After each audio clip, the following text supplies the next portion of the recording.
Cette émission vous est proposée avec la participation de Alcor Entreprises, alcor.com.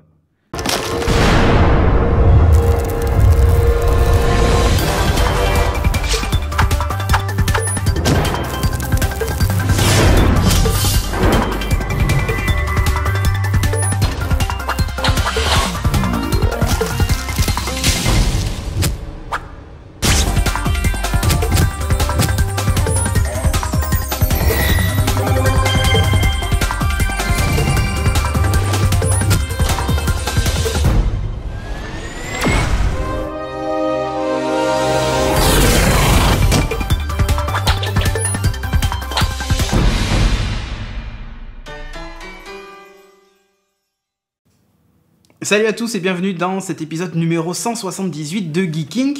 Je suis avec Kevin. Salut Kevin. Bonjour. Cette semaine, on va vous parler de plein de choses comme d'habitude et ce sera le dernier épisode de 2014. On se retrouvera ensuite en 2015. Donc, au programme de ce numéro, il va y avoir un peu de high-tech. J'ai testé un téléphone et un petit service assez rigolo. Je pense qu'il y a des trucs bien salaces à dire dessus. Ensuite, on va parler de séries télé avec Sophie. On va parler de ciné avec toi, ouais. Puisque tu as été voir le Hobbit. Magnifique. Et Seb va nous parler d'un jeu tiré d'un manga qui est assez sympa. Bref, sur ce, je te propose qu'on enchaîne tout de suite avec les news.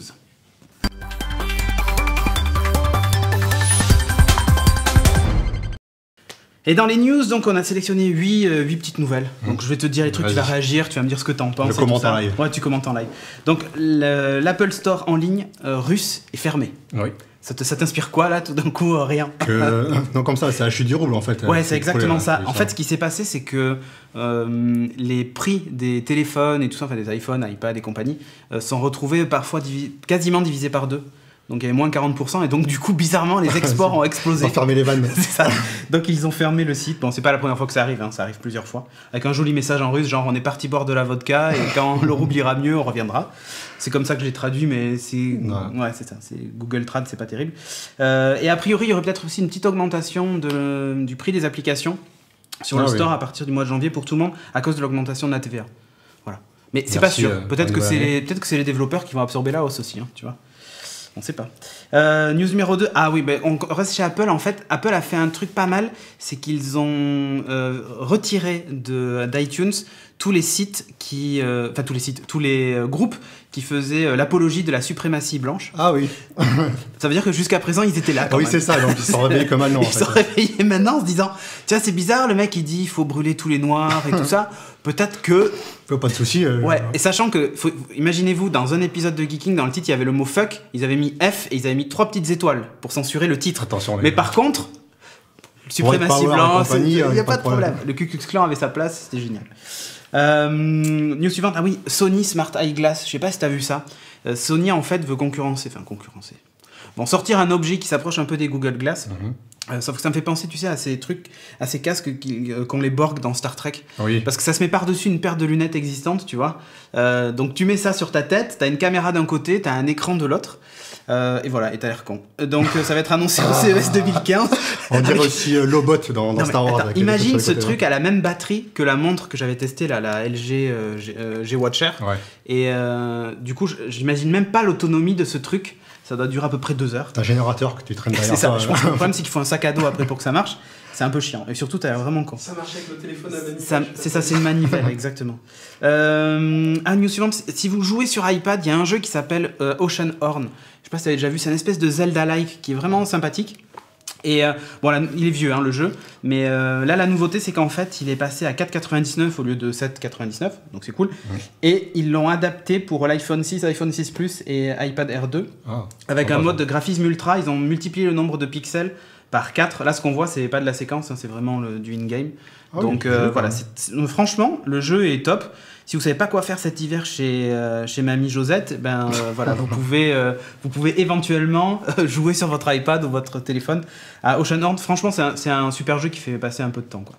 Enfin, il y a quasiment une vingtaine d'heures de jeu pour 4,50 €. Ah oui, c'est correct. Puis c'est un RPG un peu à l'ancienne, tu vois, c'est cool. PlayStation 4 Remote Play. Alors tu sais, le Remote Play, genre tu joues avec ta PS Vita ou ton Sony Xperia Z et tout ça. Et là, la nouveauté, c'est qu'en fait maintenant ils l'ont ouvert à tous les téléphones Android à partir de KitKat, donc au moins la version 4.0 de l'OS. et au-dessus. Et il n'y a plus besoin de router le téléphone. Avant, il fallait le router, installer un truc qui en gros faisait croire que c'était un Xperia pour que tu puisses utiliser le Remote Play. Maintenant, c'est fini. Donc du coup, tu peux dire à ta meuf d'aller regarder un film pendant que toi, tu joues sur la terrasse tranquille. C'est la pub, hein. C'est pas du tout misogyne, c'est ça qui est bon. Non, et toi, pendant ce temps, tu joues à un jeu de bagnole comme un gros con, en buvant de la sur bière, la terrasse, en buvant une bière. Et ta femme, pendant ce temps, elle regarde la télé et elle te fait pas chier, tu vois. Bon, bref, c'est pour la paix des ménages, j'ai l'impression. La news suivante, ça concerne la montre Pebble que j'ai ici. La montre Pebble, c'est l'une des premières montres connectées. Bon, je l'avais testée il y a très longtemps et j'en suis tombé amoureux et je l'ai toujours, ma montre Pebble. Et je l'ai pas remplacée parce qu'avec son autonomie record, il n'y a pas mieux. La nouveauté, c'est qu'en fait, dans la prochaine version qui va débarquer, elle est capable de recevoir les notifications de l'application Android Wear sur Android. Ah oui. Donc en gros, l'avantage, c'est que maintenant, tu peux, quand on t'envoie un SMS, jusqu'à présent, tu pouvais le lire, super. Avec Android Wear, tu pouvais aussi répondre au SMS, soit vocalement, soit sélectionner dans une liste les réponses, genre est-ce que tu viens ce soir, oui, non, peut-être, voilà. Et bien là, en fait, elle va le faire directement, elle va gérer les notifications Android Wear. Donc du coup, c'est pas mal parce que ça rajoute encore des fonctions. Et la montre, maintenant, est pas chère du tout. Ils avaient fait une promo à 79 € là, pour celle-là. Et pour la version métal, elle était à 129 ou 139. Donc c'est beaucoup moins cher que les autres montres. Bon, après, c'est pas couleur, c'est tout ce que tu veux. Sauf que ça a une super autonomie, ça fait tracker d'activité, ça fait plein de trucs. À jour, en fait, et c'est sans arrêt mis à jour. En fait. Mais c'est un truc de dingue. Donc voilà. Bref, la Pebble, c'est encore une montre connectée que moi je vous recommande. Si vous cherchez une montre avec beaucoup d'autonomie, pour le moment, il n'y a pas mieux. Half-Life 2 qui débarque sur les tables. Non, 10 ans plus tard.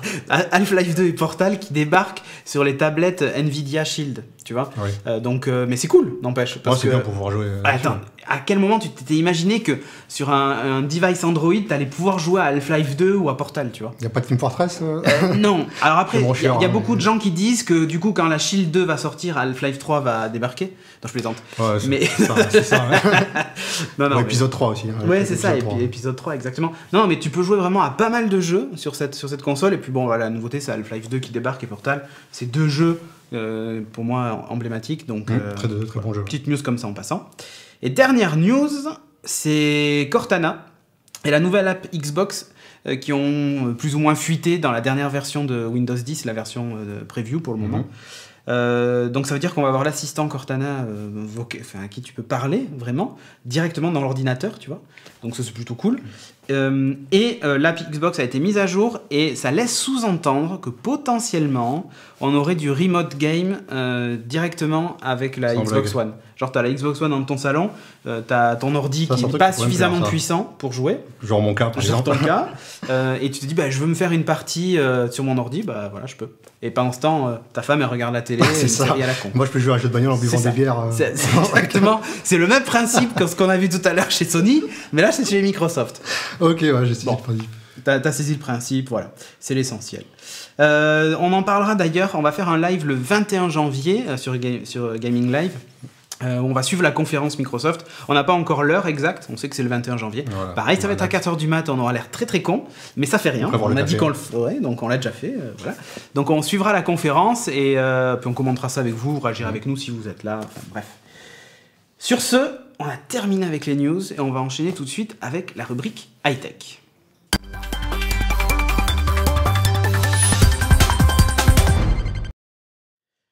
Alors, dans la rubrique high-tech, je vais vous parler d'un téléphone pas cher, ça change. Pour une fois que c'est pas un téléphone à 1000 boules ou... voilà, donc c'est... Attends, je vais attraper la boîte. La boîte. Ça fait bien de bruit, c'est génial pour les gens.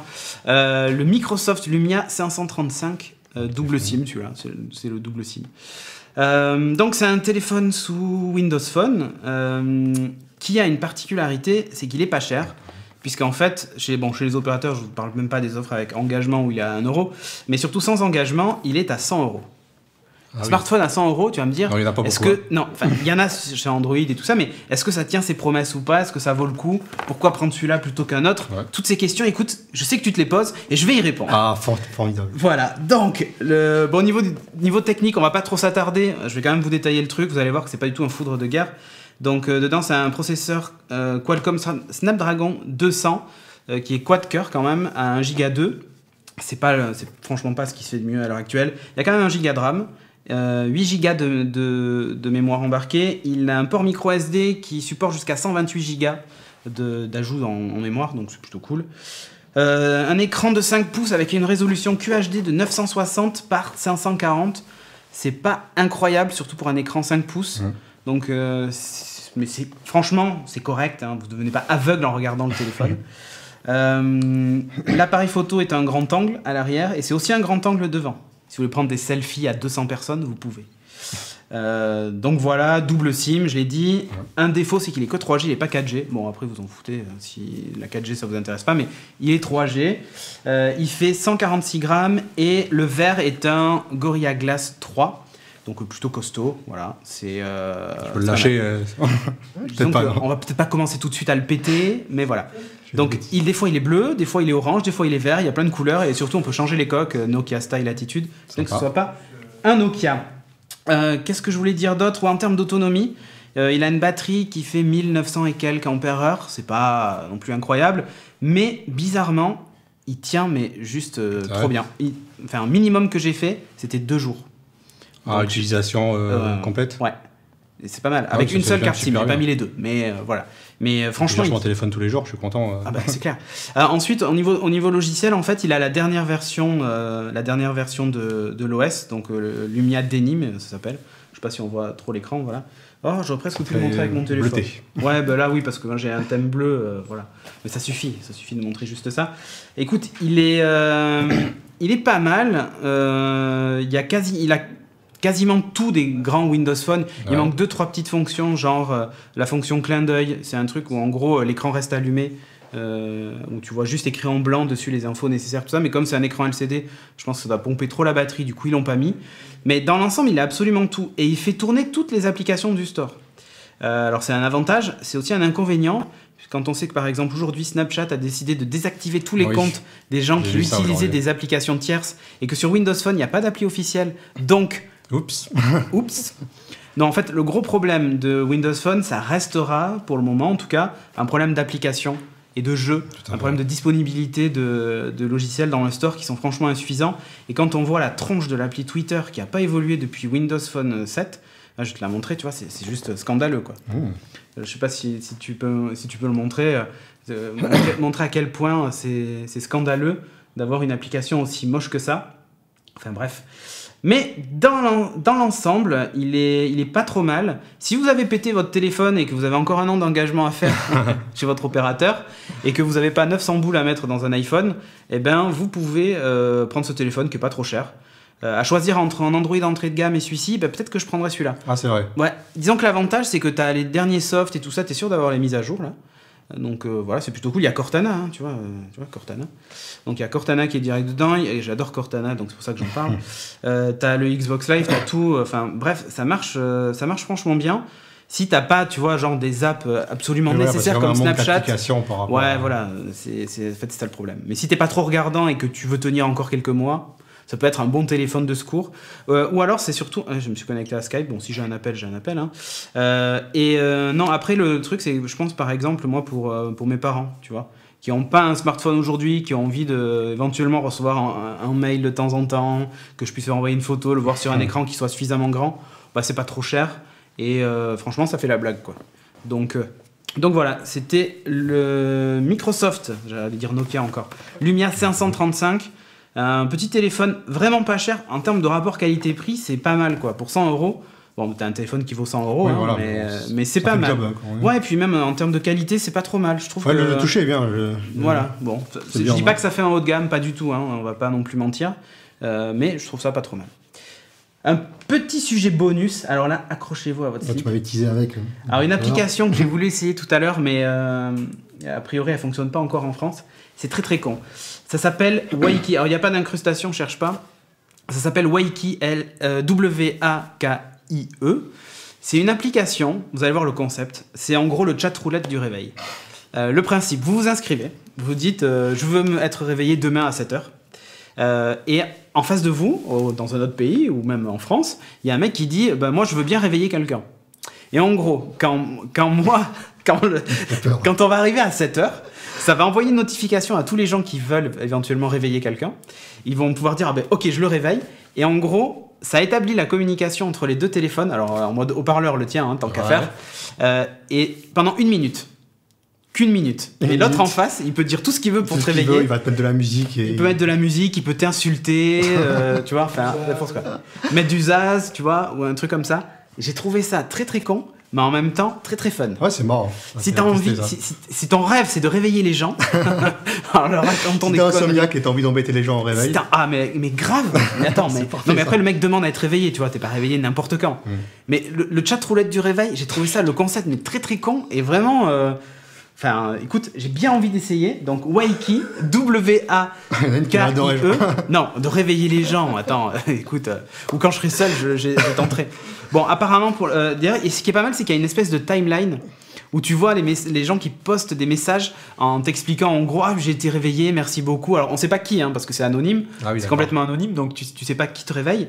Et t'as une espèce de timeline où il y avait un mec qui disait j'en ai marre, ça fait 3 fois qu'on me réveille, et quand on me réveille à chaque fois, c'est un mec qui m'insulte, ou c'est des trucs salaces, il y en a un qui veut enfoncer son sexe dans mon oreille, enfin tu vois, que des trucs comme ça. Ça réveille. Donc t'es là, putain, arrête-toi.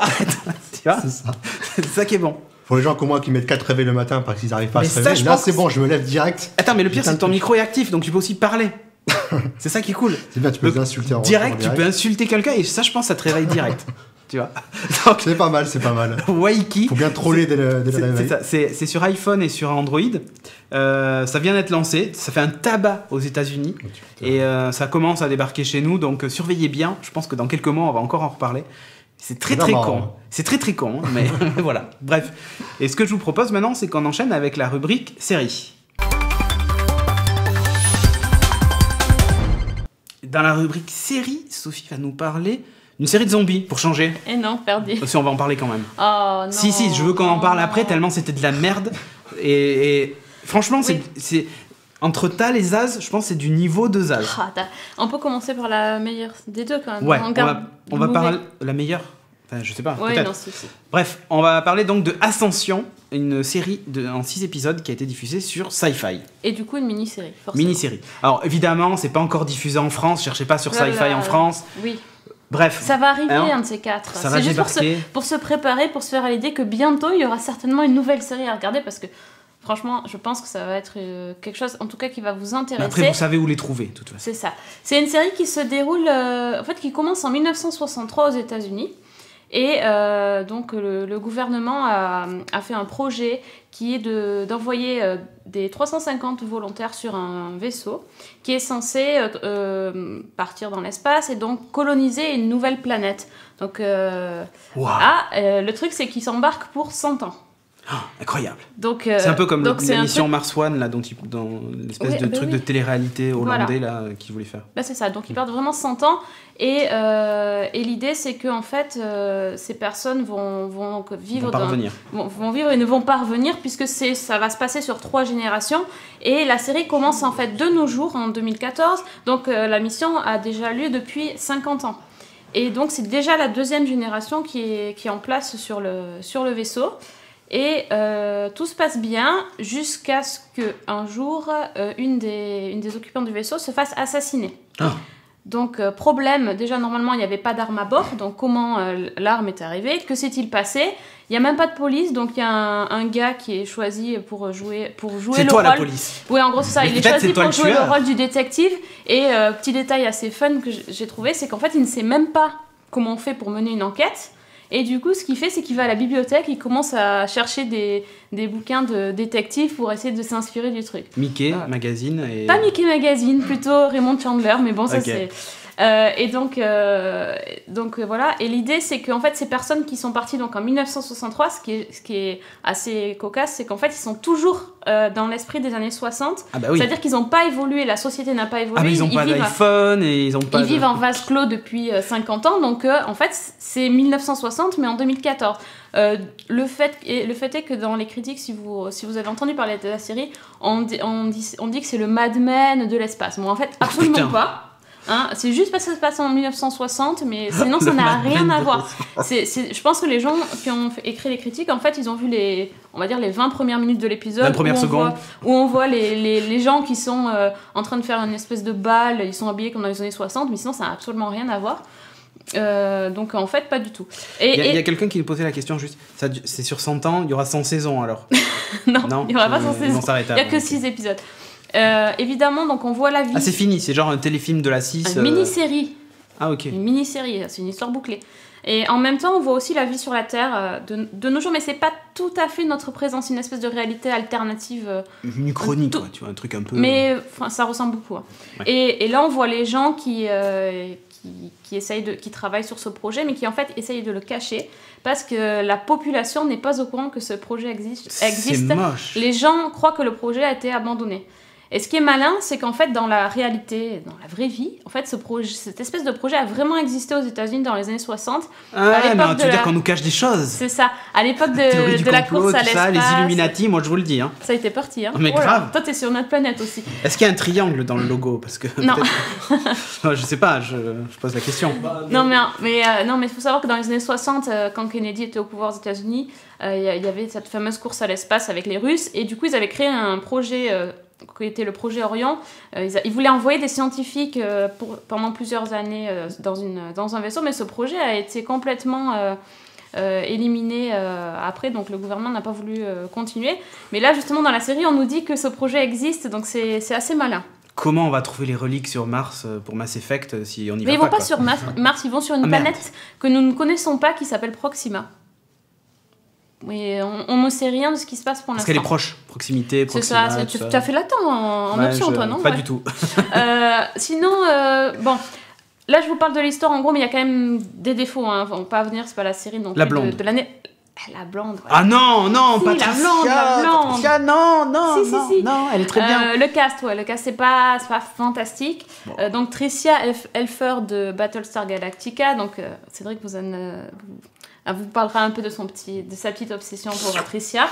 Bon, elle est pas extraordinaire. Et le reste du cast, c'est un peu... Elle a pas une mini-robe moulante rouge, comme dans Battlestar? Non, mais écoute, si tu veux... Non, je vais pas te dire qu'elle est pas trop habillée, parce que sinon tu vas te... Oh, dans Battlestar, ça commence, elle est à poil. Alors, elle est tout le temps à poil. Voilà. Elle taille des pipes. Elle dévoile ça y est, on dévie, là. Moi, c'est moche. Elle dévoile son anatomie, disons-le clairement. Bah, c'est un peu sa spécialité, quoi. Enfin, voilà.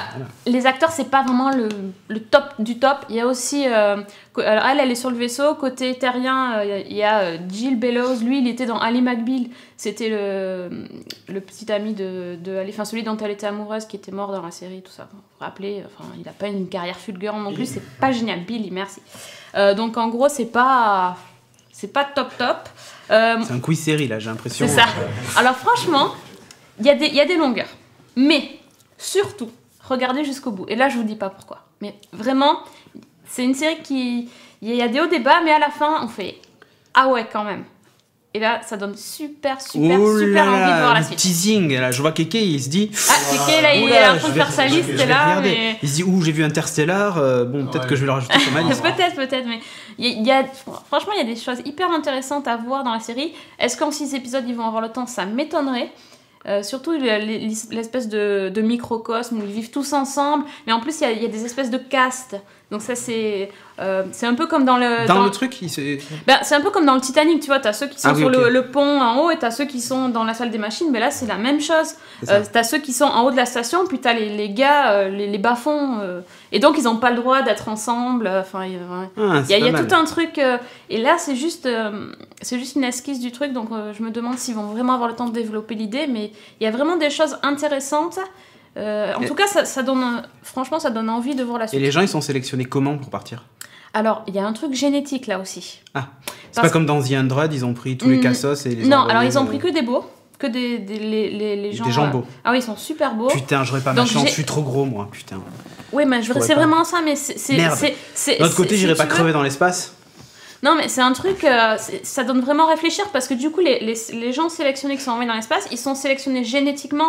Donc les hommes et les femmes sont accouplés, vraiment, ils sont destinés à être ensemble parce que leur profil génétique est compatible, et donc voilà, c'est vraiment un Bienvenue truc à Gattaca, quoi, j'ai envie de dire. Oui, un peu, voilà aussi. C'est vraiment... Et les grossesses sont contrôlées, enfin il y a plein de choses qui font que c'est hyper intéressant, mais que pour l'instant, sur un épisode, c'est pas fouillé, il faut voir ce que ça peut donner sur la suite. Pas faux. Voilà. Bah écoute, moi j'ai... Non, mais ça fait longtemps qu'on attend des séries de science-fiction. Celle-là, on l'attend, elle a été retardée. C'est vrai que normalement, elle devait sortir en octobre. Ça fait que... Les premiers trailers ils sont sortis en octobre, elle devait être diffusée là, et en fait, elle a été repoussée au 15 décembre. On va savoir pourquoi. Je crois qu'il y avait une histoire avec Interstellar quand même. Tu crois ? Ouais, j'ai cru lire ça quelque part. Peut-être. Après, c'est peut-être une connerie, hein, mais il me semble qu'il y avait un truc... C'était un vrai non, c'était pas le Gorafi.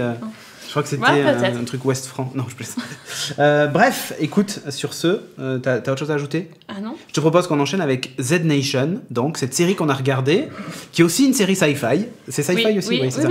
Une série sci-fi, mais alors là, par contre, attention, on change d'univers. Bienvenue dans The Walking Dead avec pas d'argent. J'avais même prévu les incrustations pour que les gens voient bien les images de la série. Bah écoutez, oui. Z Nation, comment dire ? Si vous aimez Walking Dead, ne regardez pas cette série.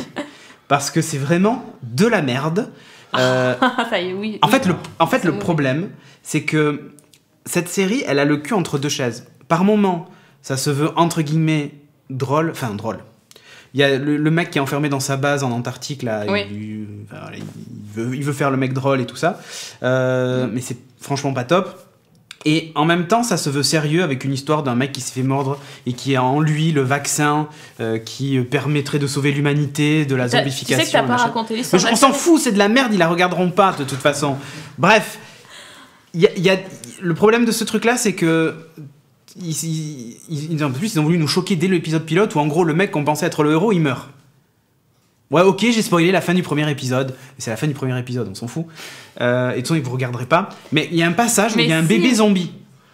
Mais si, ils vont regarder. Non. Tu vas leur... Il y a un passage où il y a un bébé zombie. Ah si, regardez pour rire, quoi. Voilà, bon. Il y a un passage avec un bébé zombie. Moi, je vais leur dire un truc, ils vont tous regarder. Vas-y. L'équipe qui a fait cette série, ils ont bossé sur Sharknado. Ok ? Ok. Donc là, t'as tout le monde qui est là. Oh, c'est quoi cette série ? Sauf que ça se prend trop au sérieux. C'est pas du tout... En fait, en gros, c'est... Le bébé zombie. Le bébé zombie, c'est du niveau de Sharknado. Mais non, alors oui, c'est du niveau de Sharknado, mais le problème, c'est que les personnages le vivent comme un truc ultra sérieux, quoi. Oui, bah oui. Enfin, remarque, tu vois, dans Sharknado aussi, mais les persos, ça vivent comme un truc sérieux. Mais dans Sharknado, à aucun moment, tu te dis, ouais, les mecs, ils ont voulu faire ça parce qu'ils y croyaient, quoi. Là, ça oscille entre deux trucs, c'est... Je sais pas, pour moi, il y a un problème. Alors, la scène du bébé, moi, ça m'a fait sortir direct du truc. J'ai dit, allez, cassez-vous. C'est vraiment de la merde. Mourrez tous. Ouais, mourrez tous, quoi. J'ai même pas envie de savoir ce qui vous arrive après. Sinon, c'est vrai que c'est une série... ça fait série Z, quoi. C'est un mauvais jeu de mots. Hein, et ils doivent traverser les États-Unis. Ils partent de New York, ils doivent aller en Californie. Ok, Route 66, tout ça, c'est génial. En poutrant du zombie, c'est l'idée. Hein. C'est assez gore quand même, sinon... Ouais, ça c'est gore. C'est assez gore quand même, c'est... Le postulat de base n'était pas trop mauvais, tu vois, mais le problème c'est que The Walking Dead fait ça, mais 1000 fois mieux. Et pas que The Walking Dead, je pense que même In the Flesh, qui est pas tout à fait la même histoire, non, mais fait ça tellement mieux. Et ça m'a fait penser, tu sais, cette série qu'on avait vue sur Amazon, on avait vu le pilote. Zombieland. Ouais. Non, Zombieland, ça se veut quand même un peu délire. Mais c'était la même idée de faire un espèce de gang qui va poutrer du zombie, quoi. Bah là, c'est pareil, mais vraiment, c'est pas terrible, quoi. C'est pas très bien joué. Tu n'as pas encore dit que les zombies courent. Ah ouais, les zombies courent. Alors ça, déjà, normalement...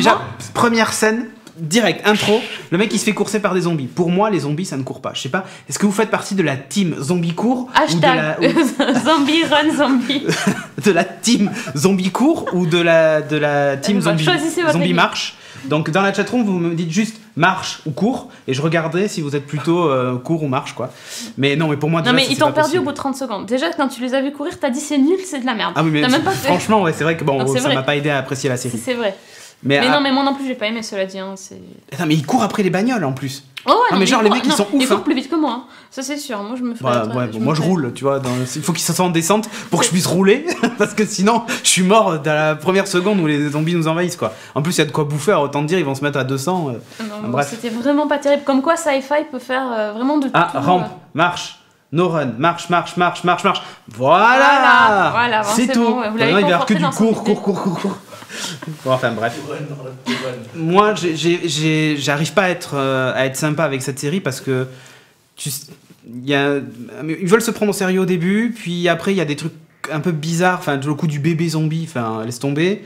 Enfin, le bébé, c'est genre, tu vois, un petit poupon, quoi, qui marche pas ni rien. Une fois qu'il est zombie, il court, il saute dans tous les sens, c'est Chucky, quoi. Tu vois. Nourrisson, ouais. C'est ça. Et là, tu te dis, mais merde, et la tête qu'il a. Oui. Enfin, c'est ridicule. Franchement, c'est film des années 80. Visiblement, dans les autres épisodes, il y a aussi des trucs un peu chelous. Hein. C'est pas que le bébé zombie. Est-ce qu'il y a des requins zombies? Peut-être. Mais on ne sait pas. Peut-être. Mais je ne le saurai jamais parce que je ne vais pas regarder la suite. Je n'écrirai rien sur ce film, c'est une merde. Et donc on a viré le boss pour faire la petite rubrique ciné. Comme il n'a pas regardé le film, allez hop, dégage. Donc Kéké va nous parler du dernier épisode du Hobbit. Oui, c'est ça. J'ai parlé du Hobbit, la bataille des 5 armées, donc qui est le dernier volet de la trilogie Le Hobbit, toujours réalisé par Peter Jackson, qui est sorti au cinéma le 10 décembre dernier. Donc Le Hobbit, c'est une trilogie qui n'a pas fait l'unanimité auprès des fans. On voit sur Internet qu'il y a beaucoup de trolls. En tout cas, qui a suscité beaucoup moins d'enthousiasme que Le Seigneur des Anneaux. Donc moi personnellement j'attendais un peu au tournant, je voulais savoir donc, si vraiment ils allaient redorer un peu le blason de la saga avec ce dernier volet, ou si au contraire ils allaient vraiment se cracher et continuer dans les précédents défauts. C'est ce qu'on va voir. Donc j'ai résumé l'histoire en quelques mots. Donc l'histoire reprend immédiatement là où s'était arrêté le deuxième volet.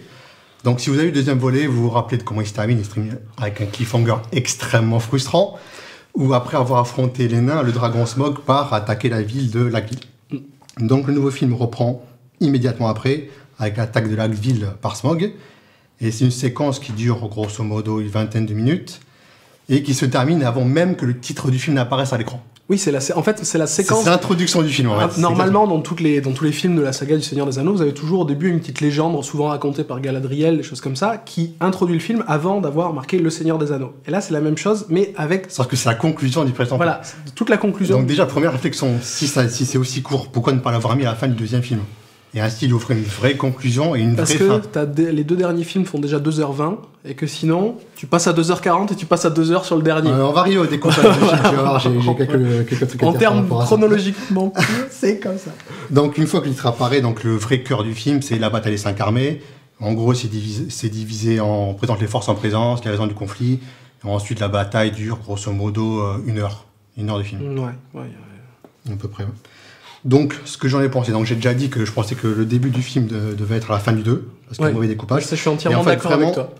Les gros problèmes de découpage du film apparaissent clairement avec ce troisième volet. Sans quand ils ont annoncé qu'ils allaient adapter le Hobbit en 3 films, déjà on s'est tous dit, ok les gars, le bouquin il fait 300 pages, comment vous allez faire 3 films?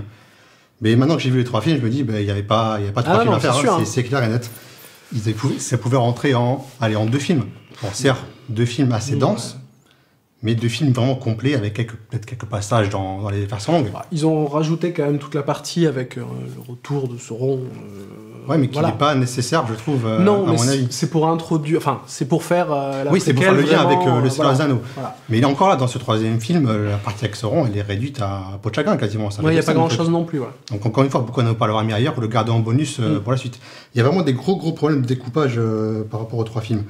Il y a beaucoup de longueur, j'ai trouvé, dans les batailles. Une fois que justement le titre est apparu, pas dans les batailles, moi après ça a été, mais c'est après dans les 2 heures l'écran titre. Il y a beaucoup de longueur. La première partie déjà. Après la partie Smaug, c'est hyper tout long. Le début est très très long.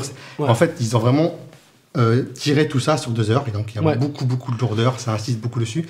Et au final, il n'y avait pas besoin de faire un film entier sur la bataille des 5 armées. Moi, c'est ce que je pense en fait. Si on devait faire une comparaison. Ça serait donc avec le retour du roi. C'est trop ciblé du coup.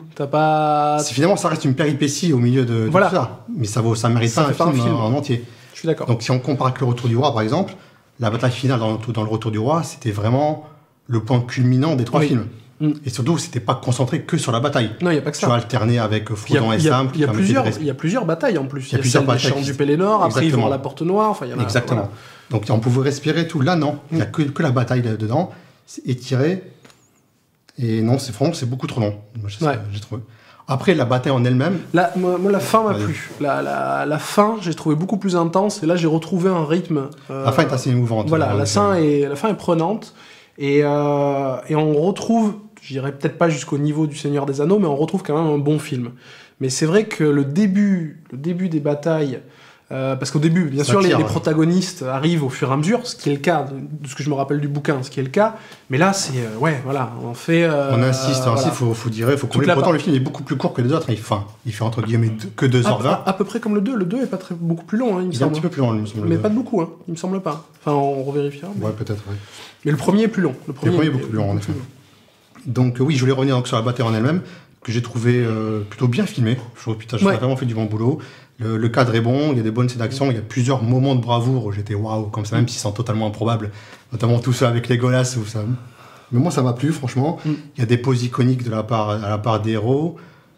Toute la mise en scène de la bataille est globalement plutôt bien faite. Moi, ce qui m'a plu, c'est le côté des grosses différences de technique entre les nains et les elfes. Ça, c'est vraiment mis en avant. On sent vraiment les différences entre les armées.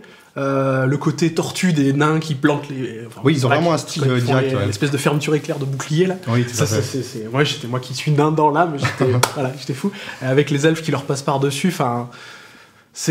au niveau technique de combat, tout ça, c'est vachement sympa. La distinction en différentes races, j'ai trouvé aussi qu'il y avait vraiment un gros travail, tout ce qui était costume, armure, les armes, vraiment. On a vraiment franchi un palier par rapport au Seigneur des Anneaux. Vraiment, Ah ben là, ils ont mis un bon... L'autre chef nain, là, donc le cousin du roi... moi, ça m'a fait limite penser à du Warhammer parce qu'il est bien roux, limite la crête, on dirait un bon tueur nain sur son sanglier et tout. Bon, à part dans Warhammer, ils ont pas de monture, mais là, pour le coup, il a fait vraiment bien le bon gros nain bourrin. Il a une personnalité directe, tu sens la personnalité du mec. Et en plus, t'as même la barbe qui fait des petites défenses de sanglier. C'est super. Un nain dans l'âme. Beaucoup de détails. Donc j'ai beaucoup aimé les armures des nains, qu'on voit un petit peu dans le 2, mais on voit beaucoup plus en profondeur dans celui-ci. Là, on voit beaucoup mieux. Très très beau travail. En fait, je connais mon prochain cosplay, je crois. C'est dégueulasse. C'est dégueulasse. C'est dégueulasse. Ah oui, petite remarque sur Legolas. Je sais pas si tu te l'es faite. Pour Legolas. Non, je me suis pas fait Legolas. En fait, attends. Tu t'es pas fait Legolas? Non, je me suis pas fait Legolas. Non, en fait, Legolas, il apparaît sous deux formes. En fait, c'est toujours Legolas, t'as l'impression qu'il a vieilli par rapport au premier film. Mais là, non, quand il est le Legolas qu'on connaît. C'est-à-dire le Legolas, le héros, tout ça et tout, il apparaît comme dans Le Seigneur des Anneaux.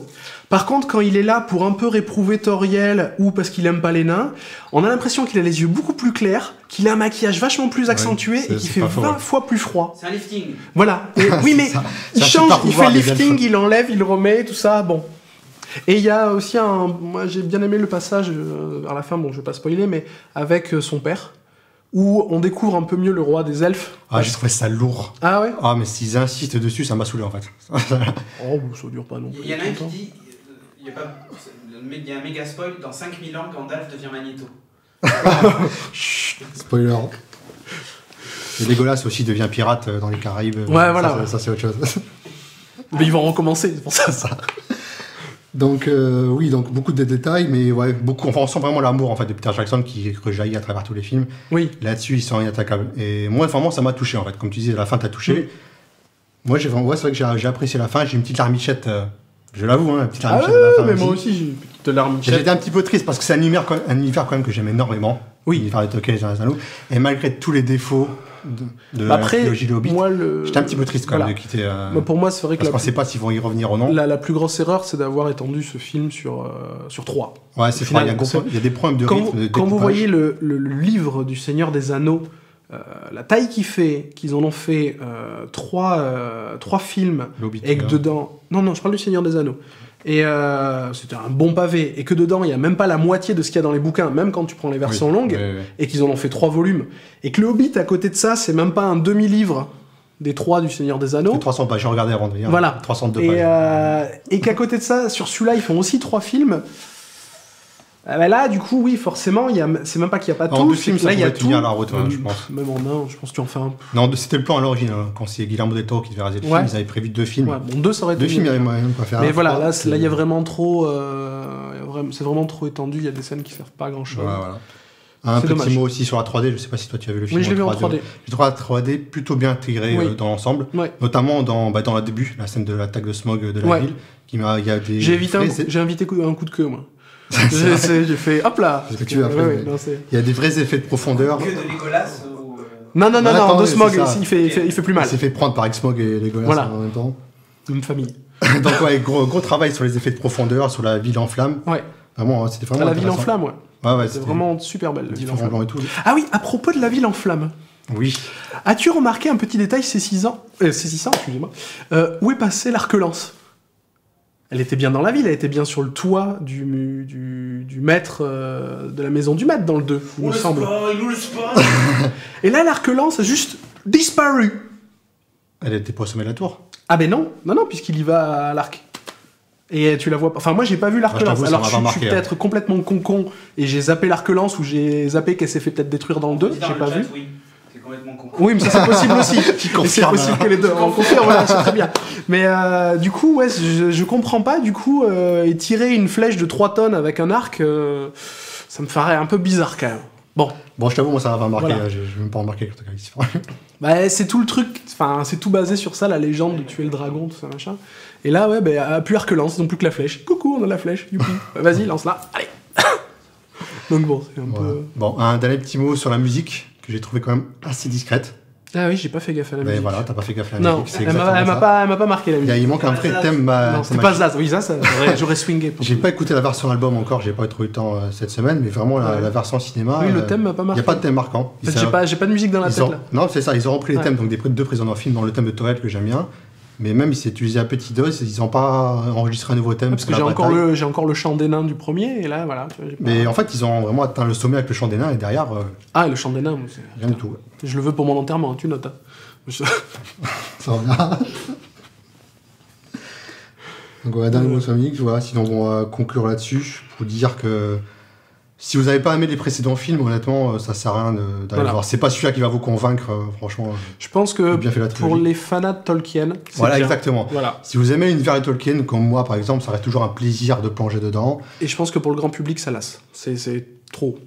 En tout cas, surtout quand c'est pas aussi bien réussi. Après, ça reste un film d'action assez honnête, quoi. Oui, pour moi, ça reste un bon divertissement. Mais je pense que c'est ce qu'on parlait aussi sur les films de super-héros, il y a peut-être un peu un ras-le-bol à force, et je pense que là, vu que c'est du moins bon niveau... quand même beaucoup moins grand pour celui-là que pour les autres. Hein. Oui. Tout le monde était au taquet pour les deux précédents films, au niveau des bandes annonces et tout ça, il y a un gros buzz autour. C'est vrai. Là, j'avoue, c'était un peu mort quand même. Oui, c'est vrai qu'on en a moins entendu parler, à part pour les trolls, justement. Mais, ouais, voilà, c'est ça. Donc, ouais, moi j'ai plus aimé. Donc, ouais, il est assez sympa, mais c'est pas le film de l'année, quoi. Voilà. On peut passer à la suite. Hein. On peut.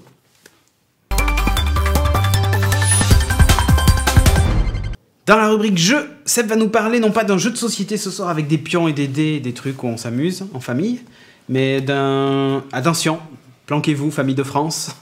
On va parler d'un jeu de rôle. Ah non, c'est un jeu d'aventure. Ouais, c'est bon. Ils assument pas. Ils assument pas. Non, un jeu de rôle, vous savez, le truc où on égorge des bébés. Après, ils le disent... Après, dedans. Oui, c'est ça. Mais sur le titre, faut pas choquer. Non, faut pas choquer. Drôle. Donc, ce jeu, c'est City Hall. Donc, voilà. Si vous êtes un lecteur de manga, vous connaissez peut-être City Hall. Il y a 6 tomes qui sont sortis. Chez Ankama. Ouais. Et donc, ils sortent le jeu d'aventure pour pouvoir vivre vos propres aventures. Vos propres aventures dans le monde. T'as pas trop des mains parce que, bon, Oui, c'est bon. C'est pour éviter de... On veut tuer des oreilles. Ouais, c'est ça. Non, donc oui, c'est pour vivre vos propres aventures. Alors, donc, en quoi ça consiste ? Donc, City Hall, c'est un monde steampunk qui se joue dans une Angleterre victorienne. Et en fait, la particularité de ce monde, c'est que il y a eu une guerre, quelque temps avant, et cette guerre a eu lieu parce que, du jour au lendemain, des gens qui écrivaient à la main ont pu créer, à partir de l'écriture, ce qu'on appelle des paper cuts. C'est en fait des monstres. Si tu dis paper cut, je pense que tu vas te faire tuer. Mais je vais me faire tuer, c'est pas grave. J'ai plutôt des paper cuts. Paper cuts, au moins. Merci, reprends-moi. Non, mais il faut que j'assume mon ton condescendant, tu vois. Et donc, en fait, ça crée des créatures qui sont le reflet de ce que vous avez écrit. Si vous décrivez, par exemple, je sais pas, un loup ténébreux, tout ça, comme on a dans les premiers qui sont montrés, en fait, la créature va prendre vie et vous allez pouvoir la contrôler. Donc ça fait un peu des espèces de mages de cet univers. Et en plus, personne n'a compris d'où ça venait. Personne ne sait pourquoi ça arrivait du jour au lendemain. Et donc du coup, il y a des...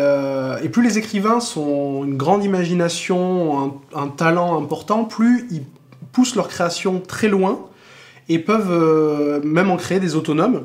C'est ça. Et donc en fait, ça a déclenché...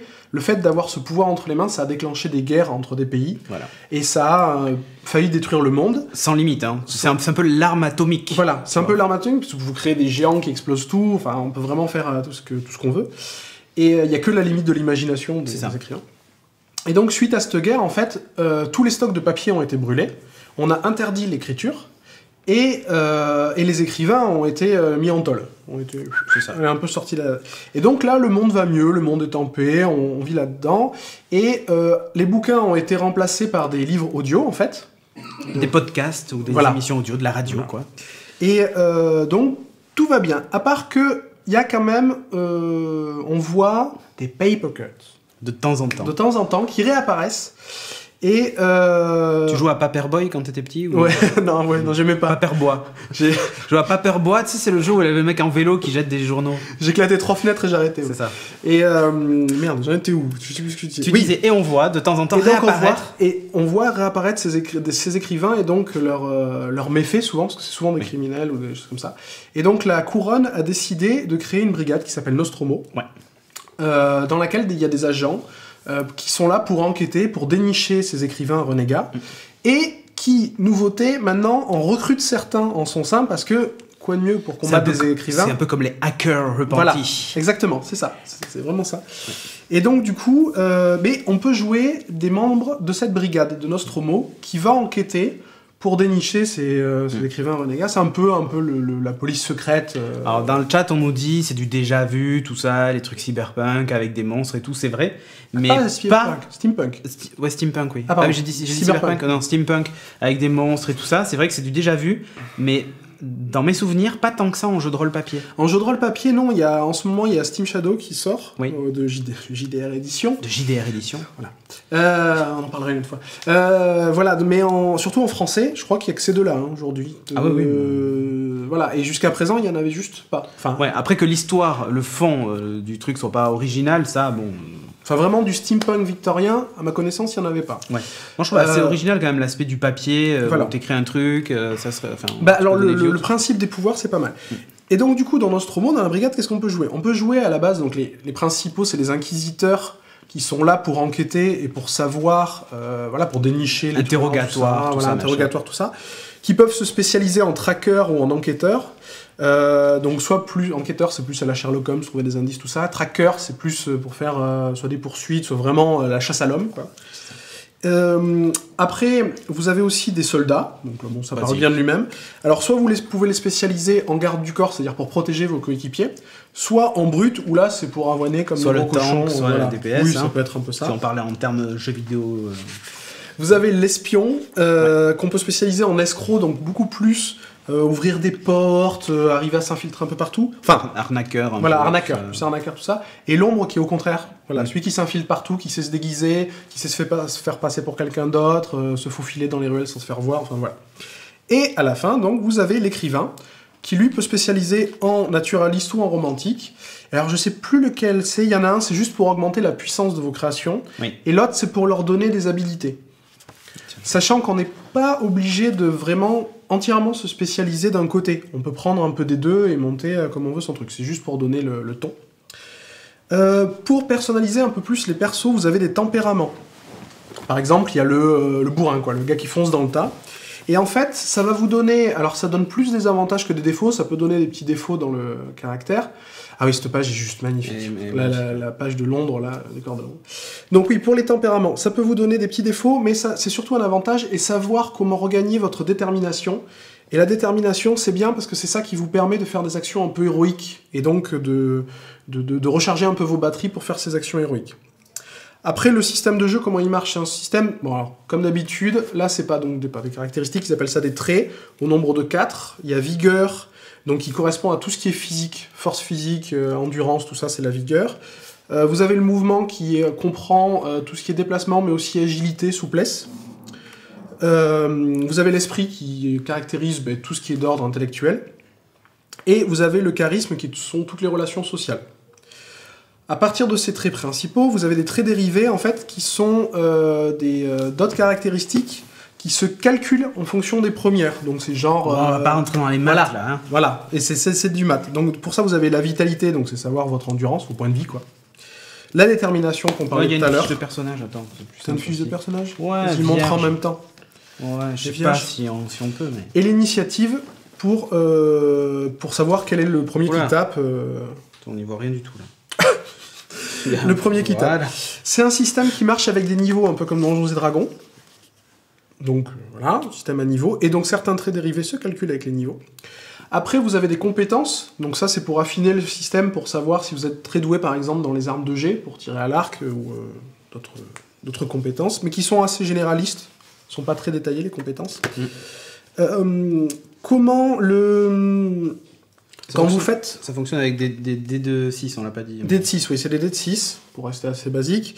Et le système, en fait, ça fonctionne, en fait, vous prenez votre trait. Par exemple, si vous voulez faire un tir à l'arc, mais justement, je sais plus si c'est en fonction de vigueur ou mouvement. Je sais plus. Bon, on va dire que c'est en fonction de vigueur. Vous avez 3 en vigueur, donc vous prenez 3 dés. Et votre compétence, en fait, c'est la valeur à... Votre compétence tir arme de jet, c'est la valeur à atteindre pour faire un succès. Et en fait, votre maître de jeu va vous demander un certain nombre de succès pour savoir si vous réussissez cette action ou pas. Donc tu lances plein de dés, si voilà. tu as 3 dés qui ont réussi, voilà, tu as réussi. Sachant que si vous faites un 1, c'est un succès double. Oui. C'est-à-dire ça compte comme 2 succès. Ouais. Ça, à la limite, si ça vous intéresse, vous lirez les règles quand vous l'aurez acheté. Voilà. Après, ce qui est bien aussi, c'est qu'il y a des jets en opposition, c'est-à-dire pour confronter à quelqu'un d'autre, quand par exemple vous faites un bras de fer. Il y a des jets en continu, c'est-à-dire quand vous faites des actions sur le long terme, pour savoir si, au fur et à mesure, vous arrivez à construire, par exemple, un écrivain qui prépare son papercut. Voilà. Donc ça, il fait des jets en continu. Il y a même des jets en coopération, c'est-à-dire c'est si vous voulez faire, il y a un mec qui tire à l'arc pendant qu'il y a une nana un peu médecin qui trouve le point faible dans l'armure ou dans l'anatomie de la créature. Et en fait, vous faites un seul jet avec tout ça. Alors, bon, c'est sympa, mais pour des joueurs débutants, c'est sympa, ça simplifie. Moi, j'ai pas trouvé trop l'utilité, parce que tu peux faire plusieurs jets, voilà. Il y a un truc qui est sympa, c'est qu'en fait, il y a des cartes d'équipement aussi. Alors oui. Ça, c'est plus pour les joueurs débutants. Quand tu choisis ton équipement, en gros, ils ont fait un système de cartes que tu places à côté de ta fiche de personnage. C'est un peu nouveau, mais après, c'est pas non plus essentiel. C'est plus du... comment dire, c'est un peu de l'accessoire pour aider les joueurs. Ouais, mais ça décrit bien les armes, et surtout, tu te rappelles des bonus d'armes. C'est la même chose qu'il y a dans le bouquin. Oui, mais en fait, ce qu'il y a, c'est que tu as les bonus d'armes, tu as tout de suite... Parce qu'ils ont fait une technologie donc complètement steampunk. Vous avez le steam gun, je me rappelle, qui balance des décharges de... c'est le Farragun. Il y a le Farragun aussi pour... Donc il y a toute une technologie alternative par rapport à notre monde qui s'est développée et qui est vachement sympa. Et donc après, pour finir avec tout ce qui est système de jeu, donc il y a la détermination pour l'héroïsme, pour soit obtenir des succès automatiques, soit pour pouvoir avoir plein de dés, enlever des malus qu'on nous impose, des choses comme ça. Donc voilà, alors qu'est-ce que... Enfin, toi aussi, parce que tu l'as lu, parce que j'ai pas lu la partie scénario, parce que Cédric qui m'a préparé la suite. Alors, ce que je peux dire... Alors bon, là, déjà, quand j'ai acheté le bouquin, j'avais en plus donc, des fiches imprimées, et j'avais aussi un livre de scénario. C'était une précommande, toi, qui était avec. Je pense qu'elle doit toujours se trouver sur le store. J'avais aussi l'écran, d'ailleurs, du maître de jeu, qui est petit, d'ailleurs. Mais en ce moment, maintenant, c'est des écrans bas, comme ça. Petits écrans bas, ouais. Bon, mais qui est... Enfin, moi, j'aime bien l'illustration. Toutes les infos dedans, récapitulatif des règles, si vous voulez pas ouvrir le livre sans arrêt pendant la partie. Le scénario est très bien. Le premier, franchement, est très bien. Alors, c'est assez basique, mais je trouve qu'il y a de l'idée, et surtout, la chute est intéressante, et à aucun moment tu peux t'en douter, surtout quand t'es débutant. Mais ça t'introduit bien l'univers et tu te dis, ouais, il y a... Effectivement, peut-être que je peux pas faire confiance à tout le monde, tu vois, enfin... Tu sens qu'il y a vraiment Ils ont voulu vraiment travailler sur cet aspect-là, sur le fait de découvrir en qui tu peux avoir confiance, en qui tu peux pas avoir confiance. Au sein de Nostromo, tu veux dire, ou en général ? En général. Au sein de Nostromo, au sein du pouvoir en place, et ce genre de choses. Non, c'est vraiment très intéressant, sachant que là, on parle de Londres, mais il y a aussi un descriptif du monde entier. Oui. Puisqu'il y a... Voilà, tu peux à la limite, certains scénarios peuvent t'amener à l'étranger et tout ça. Oui. Et c'est là que c'est intéressant. Des bateaux perdus, ouais. comme ça. Très franchement, le premier scénario de base est très très bien, et surtout pour celui qui sera le maître de jeu, du coup, ça te donne de bonnes idées pour la suite, et ça te permet justement d'avoir un scénario de créer une campagne à partir de ce scénario, en fait. Voilà, c'est vraiment une super intro. C'est souvent ce qu'on me demande. Ouais, et c'est vraiment une super intro. Moi, ce que j'ai vachement bien aimé, c'est le côté MI6. En fait, il y a vraiment tout Nostromo. C'est vraiment, voilà, vous êtes dans James Bond. Bon, c'est pas la même époque, mais c'est vraiment la même chose. Moi, au niveau du jeu de rôle, ça m'a fait beaucoup penser à Cops, qui est un jeu de rôle que j'adore, mais alors, qui pour le coup, ça c'est du cyberpunk, mais c'est un peu le même principe de jouer des policiers et tout. Bon, je le comparais pas à Cops, parce que pour moi, Cops c'est une vraie perle, et que bon, j'aime bien celui-là, mais je suis quand même beaucoup moins emballé. Et donc, d'ailleurs, je vais enchaîner avec ce que j'en pense. Ouais. Si toi, t'as fini sur le scénario. C'est bon. Il y en a qui demandent ce que c'est un maître de jeu, parce que si vous n'avez jamais joué à un jeu de rôle... Ah oui, un jeu de rôle. Dans un jeu de rôle, en fait... Il y a des joueurs et il y a un maître de jeu. Un maître de jeu, donc c'est la personne qui, en gros, va faire vivre les aventures aux autres en décrivant les scènes, ce qui se passe et tout ça. En fait, c'est la personne qui va incarner tout ce que les joueurs n'incarnent pas. C'est vrai que nous, on parle du principe que tout le monde connaît. Voilà. En fait, voilà. Après, vous avez un joueur, vous avez un perso, et tout le reste du monde... C'est raconté par le maître de jeu, en fait. C'est ça, c'est lui qui décide ce qui vous arrive. Voilà, qui incarne les autres personnages, gentils, méchants, qui est à côté de vous, qui décrit les univers où vous rentrez, les pièces, voilà, tout ça, qui va vous décrire tout ça. Donc, qu'est-ce que t'en as pensé ? Alors, moi, les plus, l'univers. Donc, franchement, j'adore le steampunk, et c'est vrai que depuis le temps que j'ai envie de jouer à des RPG en steampunk, là, voilà, donc là, je suis content. Il y en a un. Le livre que j'ai bien aimé, qui a été fait façon vieux bouquin. Alors, le seul petit défaut que j'ai à reprocher, c'est qu'en fait, la partie qui fait vieux bouquin dessous, là, qu'on voit en bordeaux, on voit qu'il y a un peu du pixel quand même, quand on insiste, mais bon... Quand on regarde de très près. Voilà, c'est vraiment pour faire mon crevard. Je sais pas si on si dans le coin, là, tu le vois. Ouais, après, ça a été juste habillé avec des dorures, et l'intérieur... C'est que du papier, mais c'est pas du papier glacé, c'est du papier normal, qui est qu'en noir et blanc, mais du coup, je trouve que ça colle vachement bien avec l'univers. Alors du coup, ça fait un peu bizarre d'avoir un bouquin dans un univers où il n'y en a pas. Oui, c'est ça. Voilà. Mais c'est vrai que le papier, après en lui-même, c'est pas du papier glacé. Ouais, non. Mais moi, je préfère. Pour certains jeux comme ça, tu vois, papier glacé pour des jeux futuristes, pour du cyberpunk, ça va bien parce que ça donne un côté moderne. Pour des trucs qui se passent dans des univers plutôt passés, c'est pas mal. Ça donne mieux, je trouve. Mais on retrouve toutes les illustrations du manga. Vous avez même des passages du manga pour vous incarner, enfin pour bien vous mettre dans l'ambiance. Décrire des scènes, décrire des trucs comme ça, t'as carrément des passages du manga qui sont dedans. Le système de règles, alors ça ressemble au système White Wolf, donc de vampire, de loup-garou, où c'est un nombre de dés, enfin il y a une caractéristique qui donne un nombre de dés à jeter selon une compétence. Mais il faut beaucoup de dés. Voilà, il faut beaucoup de dés. C'est des dés 6 au lieu d'être des dés 10, mais sinon ça revient à peu près au même, donc c'est bien parce que pour des joueurs débutants, c'est super sympa. Après, moi ce que j'aime moins, c'est que c'est des caracs à la AD&D, et où il faut faire des additions à chaque fois qu'on prend un niveau, il faut recalculer sa feuille, tout ça. Surtout pour un jeu simple comme ça fait un peu usine à gaz, je trouve. Moi, je suis pas fanat des jeux à niveau, déjà. Moi, c'est pas mon kiff. Et après... Dommage, dans les jeux de rôle, c'est quasiment que des jeux à niveau. Ah non, t'as beaucoup de jeux de rôle. En papier, t'as très peu de jeux où t'as des niveaux. Hein. Vampire, il y a des niveaux... Ils sont pas... T'avais Ah ouais. Je me rappelle même plus dire. Si. J'ai jamais noté. Donc, bon, enfin... Tu augmentes Warhammer aussi, t'as des niveaux... Ah non, trop pas. Tu changes de carrière, t'as pas de niveau. Ah oui, c'est vrai. Tu fais monter tes Warhammer, caracs. c'est vrai. Ok. Il y en a beaucoup qui sont comme ça. Ouais, c'est vrai. Ça. Enfin, moi, j'ai quasiment joué en dehors de des niveaux, hein. Je suis pas sûr. Avec les générations, tu sais... Enfin bref, on en reparlera. Oui. C'est un autre débat. C'est un autre débat, mais c'est ça. Et bon, après, ce qu'on pourrait lui reprocher, mais ça fait aussi un peu son charme, c'est que pour l'instant, c'est limité aux enquêteurs de Nostromo, les personnages qu'on peut incarner. Mais après, peut-être que s'ils font des suppléments et tout, on pourra peut-être jouer autre chose. Ouais. Après, moi, ça me rappelle le côté Cops, où on pouvait jouer que des flics de la brigade, et ça gêne pas du tout, parce qu'on crée une équipe qui va enquêter, et moi, je sais que je me suis éclaté à Cops comme un dingo, alors qu'on joue tous des flics différents, mais on joue que des flics. Ouais. Donc c'est un défaut sans en être un, quoi. Ok, moi j'adore l'univers. Un truc à noter quand même, c'est que dans le manga, donc on suit les aventures de Conan Doyle et Jules Verne, qui sont les deux héros du manga, et on les retrouve aussi un peu là-dedans. On retrouve des personnages connus aussi de l'époque victorienne. Tout est un peu mélangé, en fait, tout ça, mais franchement, tous les écrivains connus sont soit des grands criminels renégats, soit font partie de Nostromo et sont des postes clés.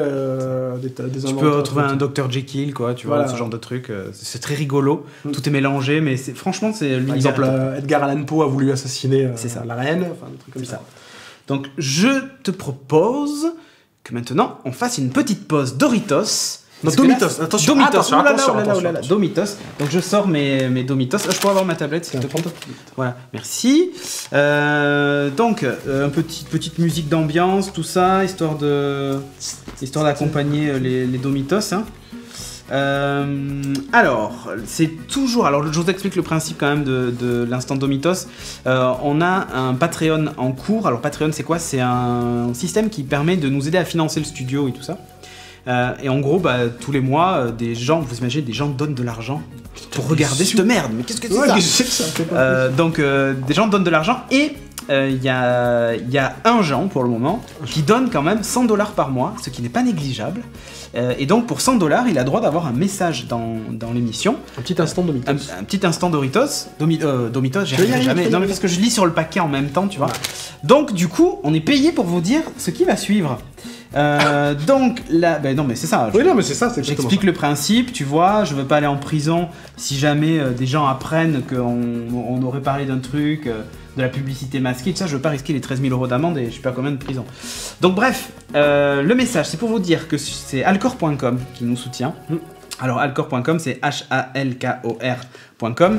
C'est une boutique qui vend en fait des consoles, du rétro gaming et tout ça. Mais il y a aussi des figurines et tout un tas d'objets, de goodies un peu collector et tout ça que vous pourrez trouver sur le site.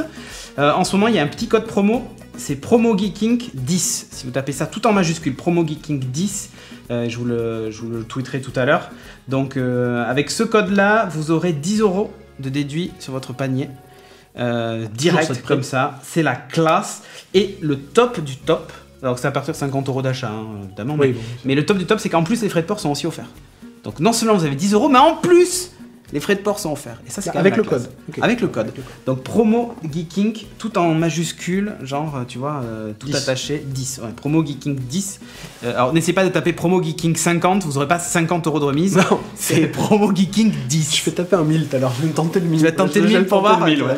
Non, et par exemple, il y avait des Mega Drive, des Mega Drive 2 qui étaient à 149 € la dernière fois.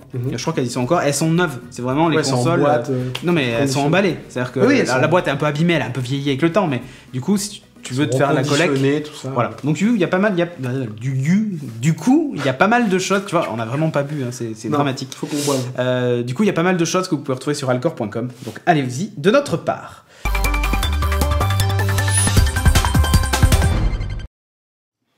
Et dans la rubrique courrier, maintenant le son a dû revenir, j'ai laissé un blanc assez long, ça va. Dans la rubrique courrier, donc, je vais vous parler de Netflix vite fait. Si vous allez sur le compte Twitter de Geeking, donc twitter.com/geekingfr, il y a le FR à la fin. C'est chiant ces trucs, si on avait pu avoir Geeking, bordel. Mais bon, bref, vous allez voir, il y a un tweet qui concerne Netflix, qui commence par Yo. Ouais, c'est ça. D'ailleurs, on peut dire merci aux Doritos. Non, on n'a pas été payé pour. En fait, pour tout vous dire, ça aurait été cool. Mais même moi, je paye mon abonnement Netflix, bordel. Mais on a été contacté pour faire gagner ça. Donc en fait, tout ce qu'il faut faire, c'est qu'il faut juste retweeter ce message et on va tirer au sort 2 personnes. Et vous pouvez repartir avec 6 mois de Netflix. 6 mois, ouais, c'est ça. C'est ça. C'est 2 fois 6 mois. C'est pas négligeable, quoi. Et si vous êtes déjà abonné, ça marche. En fait, c'est un code promo à rentrer. Ça sera gratos pendant les 6 mois qui suivent. Voilà. Rajouter à votre... Du coup, ce que vous faites, c'est que vous prenez la formule la plus chère pendant les 6 mois. Et après, comme c'est gratuit, vous pouvez changer direct. Voilà. Vous n'oubliez juste pas de changer. Donc un petit message comme ça aussi vite fait. Il y a pas mal de problèmes techniques et tout, mais pour le moment on a un problème de régie. Et certains posaient la question, pourquoi est-ce qu'on est sur jeux vidéo et pourquoi est-ce qu'il y a de la publicité? Parce qu'il faut qu'on puisse se payer un putain d'ordinateur, puisque jusqu'à présent on utilise le mien, donc je n'ai plus d'ordinateur chez moi. Donc ça me fait très plaisir de plus avoir d'ordinateur chez moi. Et je le sais, croyez-moi. Voilà. Et donc l'idée aussi, tu vois, d'être sur jeuxvideo.com plutôt que YouTube, c'est que on a donné l'opportunité de faire des petites pauses de 5 minutes et de diffuser un petit peu de publicité. Plutôt que de nous voir glander. Exactement. Alors certains disaient, ouais, il y a le Patreon, ils gagnent déjà de l'argent avec ça. Sauf que le Patreon, c'est pour les frais récurrents et qu'on veut pas, comme certains le font par exemple, ils mettent dans le Patreon l'achat d'un ordinateur ou d'un éclairage. Sauf que c'est pas très logique parce qu'on va pas acheter un éclairage ou un ordinateur tous les mois. Non.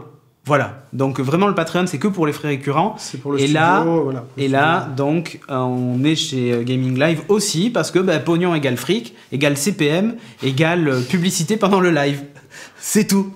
Donc du coup, par contre, à préciser que dans la version montée... La version montée, il n'y a pas de publicité. Il n'y a rien qui change. Il n'y a rien qui change, il n'y a pas de exactement. pub, vous avez comme avant, quoi. Là, on n'a rien changé sur la version montée. Non, à part Doritos, bon mais ça... Ouais, voilà, il y a l'instant. C'est tout, Voilà. il y a juste Doritos, mais... À une époque, il y avait quelques petites annonces. C'est ça, mais non, voilà. là, il n'y a plus rien. Bref, donc on va répondre à vos messages Twitter. Est-ce que, la régie, tu peux nous envoyer un petit message?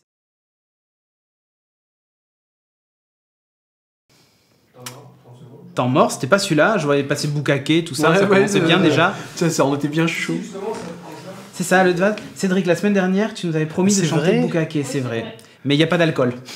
Donc je ne peux pas. Oula, j'embarque le canapé. Vas-y. C'est bon, c'est pas grave. Vas-y, t'as fait un trou maintenant. J'ai fait un trou. Faille spatio-temporelle. Il a déplacé la plaque tectonique. Non, arrête, ça fait du bruit, ça, arrête. Il a déjà déplacé la plaque tectonique et divisé le studio en deux. Donc, ben voilà. Geeking, l'émission qui débat de la bonne vitesse sur le déplacement des zombies. Grave, on va le faire, ça. Ouais, donc, c'est Dupo_org qui nous demande ça.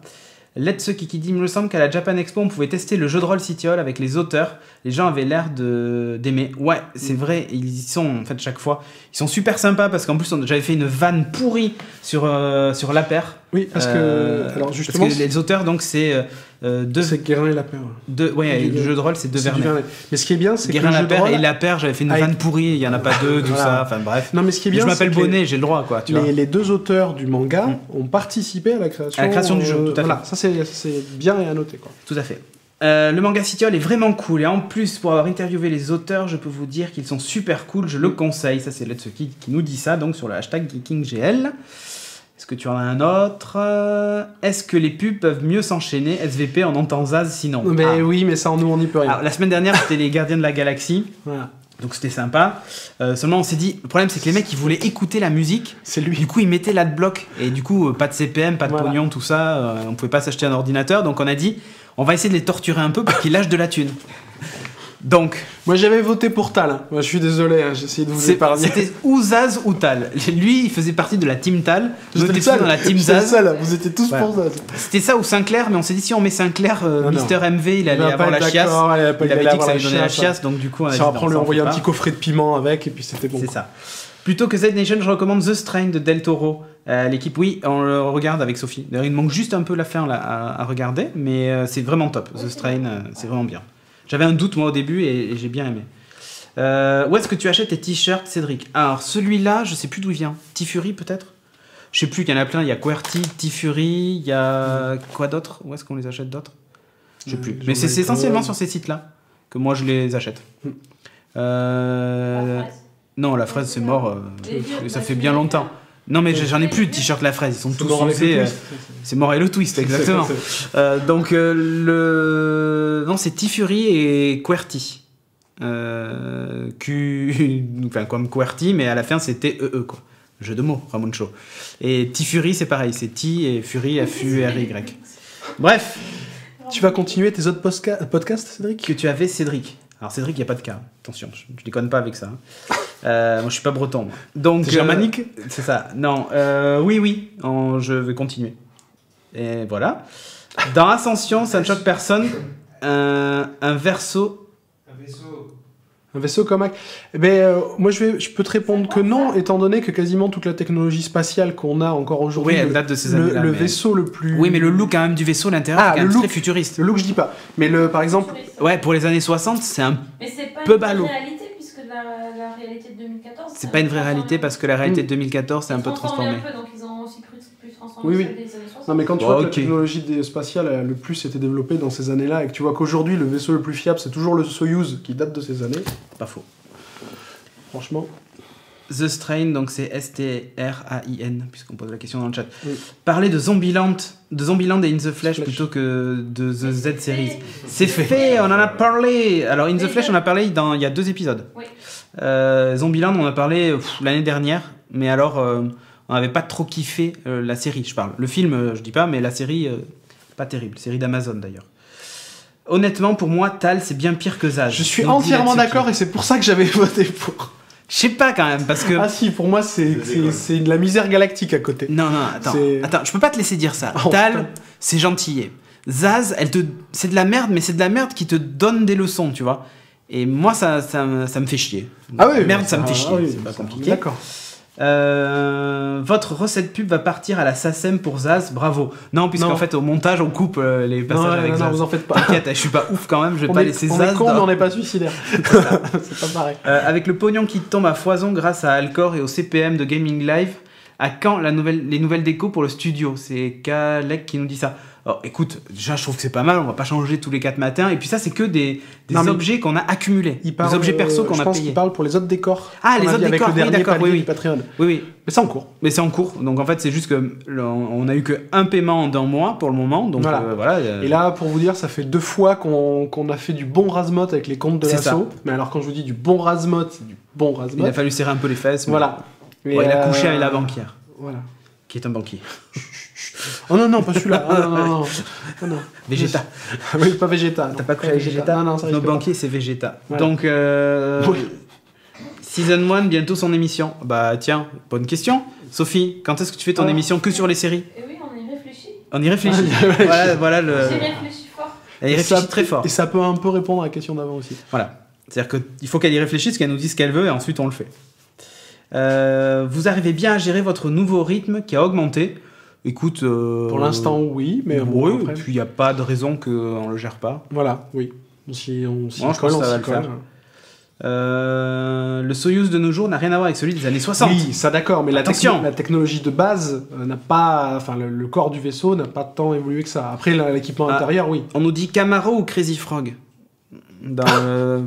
Écoute, on va choisir ça pour le prochain. On aura Team Camaro ou Team Crazy Frog. Ouais. Ou ce que vous faites, c'est vous nous envoyez mieux que ça. Avec le hashtag GeekingGL, vous envoyez Camaro ou Crazy Frog. Et Indila. comme ça. Indila, je connais même Ah pas. non, c'est insupportable. Indy. Mais là, ça je connais même pas. Et je crois que je vais être heureux de pas connaître. Ok. C'est pour la semaine prochaine. Très bien. Donnez-nous des idées de merde, y a pas de soucis. C'est ça. Ensuite, c'était Meatball Corp. C'est bon pour l'instant. C'est tout pour l'instant. Tu plaisantes ou quoi? Écoute, ouais. Allez là. C'est quoi cette blague? T'as pas des commentaires, toi Si, attends, vas-y, je vais prendre des Vas-y, commentaires. Comment t'écris le nom de la série The Strain? Bon, c'est bon, on fait un match-up Camaro Crazy Frog. Écoute, tu connais pas un bon DJ qui pourrait nous faire ça? Attends, je vais essayer de remonter un peu dans la chatroom pour voir un peu si vous avez des choses à nous raconter ou pas.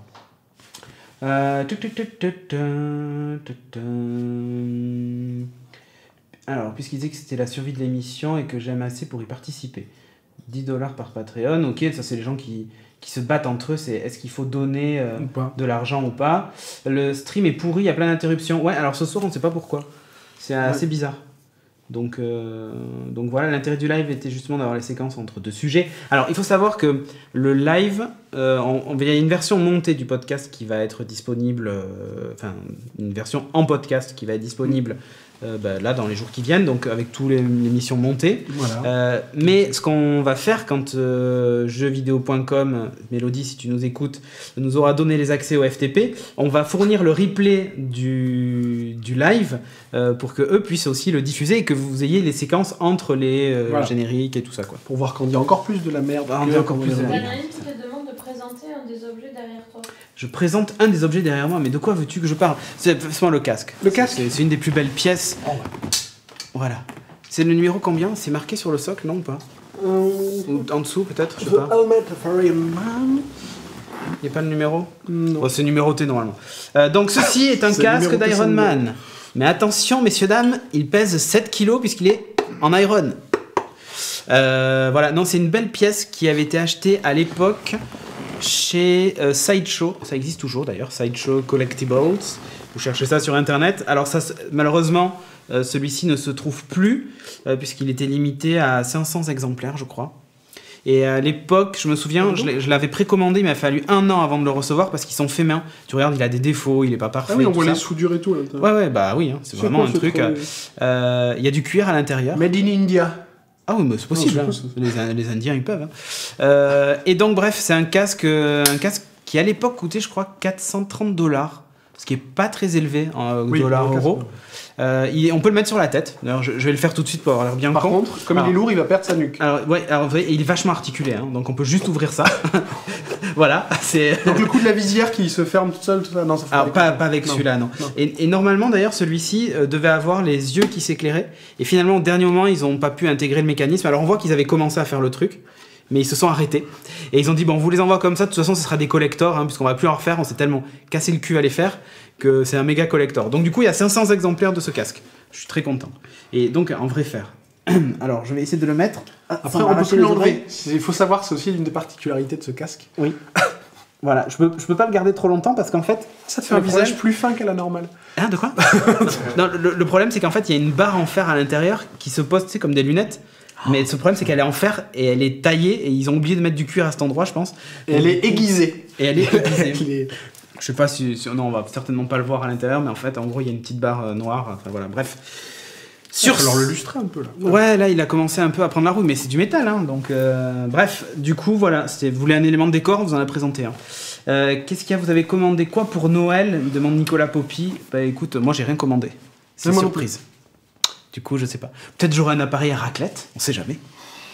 J'en voulais, hein. Ça a un peu la même forme, parce que je sais. Ah ouais, d'accord. Bon, bref. Donc, non, je sais pas, en fait. Je crois que Audrey et Timon ont commandé une PS4, tu vois. Mais ils croient encore au Père Noël. Oui. Donc, voilà. Surtout Timo, mais on n'arrive pas à le oui, dire. India, il n'y a pas mieux. Les gens vont aimer cette pub grâce à elle. Okay. Indila, pardon. Indila. Oui, d'accord. Très bien, parfait. $430 pour un casque qu'on oui, peut pas mettre. Ouais, c'est vrai. Mais je suis vraiment un gros fan d'Iron Man. J'ai depuis longtemps. Hein. Ça fait moi, je l'ai toujours vu. Ça fait 5 ou 6 ans que je l'ai à peu près. C'était pour la sortie du premier film. Voilà, ils avaient fait ça. 2008 ? Je sais plus, mais c'est vraiment il y a longtemps. Et après, je l'avais commandé. C'est 2008 le premier.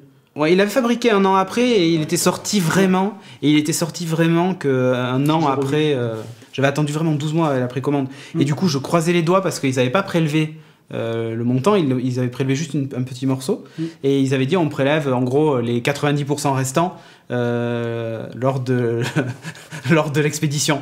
Et je m'étais dit, vas-y, $. Arrête de monter, arrête de monter. Cache-toi, voilà, c'est ça. Parce que je m'étais dit, là, je vais faire une bonne opération, je pense. Et je m'en étais pas trop mal sorti. Qu'on ferme l'Apple Store aux États-Unis aussi. C'est ça, ça voilà. Parfait. Comme ça, au moment où ils prélèvent, ça vaut plus rien. Il y en Donc, a qui te demandent un conseil jeu de rôle pour débuter. Citiol, c'est bien. Citiol, c'est très bien pour débuter. Très bien pour débuter, Citiol. Si vous Après, il y a tout pour ceux qui sont un peu anciens, qui ont lu les livres dont on est le héros quand on était gamin. Il y a les loups solitaires qui sont sortis. Et, mais ça, c'est beaucoup plus accessible. Voilà. Ah non, au niveau règles, les autres, c'est peut-être mais plus simple. Plus l'univers. Voilà. Après, ça dépend ce qu'on cherche. Pour du Medfan, donc médiéval fantastique, plus du loup solitaire ou défi fantastique. Pour du steampunk, il y a ça. En space opéra, qu'est-ce qu'il y a d'assez simple en space opéra ? Il n'y a rien. Non, comme ça, je vois pas. Le Davs qui nous demande où est Timo. Eh ben, je ne sais pas. Timo et Audrey sont pas venus. Ils boivent de la bière, ça. Voilà. Non, ce soir, ils avaient pas de tournage. Piscine. Ils étaient là la semaine dernière, les deux. Cette semaine, c'est une autre équipe. Comme il n'y a que 4 rubriques et qu'on est 6 à passer, ouais. Forcément, il y en a un ou deux qui dégagent à chaque fois. C'est ça. Voilà, c'est obligé. Et c'est ça qui nous permet de tenir toutes les semaines. Tiens, dans la prochaine émission, mais on le voit pas. Ah oui, mais il y a un casque de Stormtrooper qu'on voit pas. Oui, dans la prochaine émission, on parlera du casque de Stormtrooper, histoire de continuer la série des casques. Dédicacé, mais ça on en parlera aussi, c'est autre chose. Vous avez entendu parler de Graph Comics sur Ulule? Non, The Speed 60, donc je vais aller voir ça. Graph Comics, avec 2 F. Écoute, je vais aller voir ça. Elle arrive quand la nouvelle régie? Nous demande Nicolas Poppy. Eh bien écoute, Frédéric Lu, si tu m'écoutes. Voilà. Trunks, si tu sais, tu me dis. Dis-nous. Là, on va faire une pause pendant 2 semaines, on va croiser les doigts, j'allais dire croiser les fesses. Croiser les fesses. On va croiser les doigts et serrer les fesses pour qu'elle arrive à ce moment-là. Sinon, on sera obligé de faire un emprunt pour pouvoir acheter un ordinateur. Non, normalement ça devrait aller mieux. Donc on pourrait peut-être. Bref, on verra. Enfin, on va voir. C'est un téléachat. Non, c'est pas un téléachat, ça pourrait. Donc surtout restez si vous voulez voir Monsieur Karaté. Je pense que ça va être un grand moment d'anthologie. Est-ce qu'il y aura une sélection cadeau de Keke Lover, Sophie et Audrey? Alors ça c'est Dressibor qui demande ça. Keke va la faire tout à l'heure. Ouais, Keke va la faire tout à l'heure et Audrey va la faire demain. Et Sophie non. Sophie elle a dit non, moi je fais pas. Voilà. Elle a dit moi les gens me font chier. Voilà. Donc du coup je fais pas. Elle est comme ça. Parce que voilà, c'est ça. Elle préfère s'acheter des bottes où il y a écrit Love dessous. Voilà. C'est comme ça. Cédric, est-ce que tu recommandes fortement les Misfits? Les plus, les moins selon toi? Ouais, je les recommande fortement. Les moins, la synchro, des fois, elle est un peu hasardeuse. Et le bracelet a tendance à se défaire, donc du coup, c'est un peu chiant. Mais sinon, oui, je recommande parce qu'on l'oublie complètement. J'oublie de l'enlever. Et puis c'est étanche, donc non, c'est vraiment bien. C'est le tracker d'activité, le Misfit. Est-ce que la batterie du Nokia est amovible? Ouais, la batterie du Nokia est amovible. On peut l'enlever. Comme ça, clac, tu l'ouvres et du coup, tu peux la changer. Vous avez craqué pourquoi pendant ce week-end du Black Friday? Que dalle. Rien. Rien du tout. Nos pognons. Non. Vegeta, tout ça. Voilà. Vegeta et tout, le banquier. Non, rien du tout, puisque en fait, moi on a dû avancer un peu de sous pour l'éclairage, on a dû faire pas mal de choses. Donc du coup, voilà. Chez le roi Merlin, le Black Friday. Le roi Merlin, Black Friday. Le Green Friday. Green Friday. On va prendre une dernière question et après on va stopper. Une vidéo sur les coulisses de l'émission, est-ce que c'est possible ou c'est un secret industriel, matos, logiciel et tout ça? Non, bien sûr, c'est pas un secret. Non. Je crois qu'on en avait fait une fois, mais là on a tout changé. Ouais, du coup, on va remontrer. On vous remontrera ça sur notre YouTube. Inside la nouvelle régie. Exactement.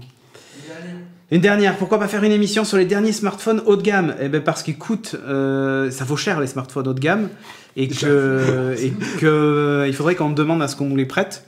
Et en fait, l'idéal, j'aime pas trop demander aux constructeurs de nous prêter des choses parce que souvent ils veulent pas qu'on dise du mal et nous on aime bien dire du mal des choses. Ah, si c'est nécessaire. Si c'est nécessaire. Après, non, si mais c'est-à-dire que voilà, voilà, mais le problème c'est que tu peux pas toujours dire du bien, c'est pas vrai, il y a toujours des choses qui vont pas. Oui, mais voilà. Le produit ça, parfait c'est pas... n'existe pas.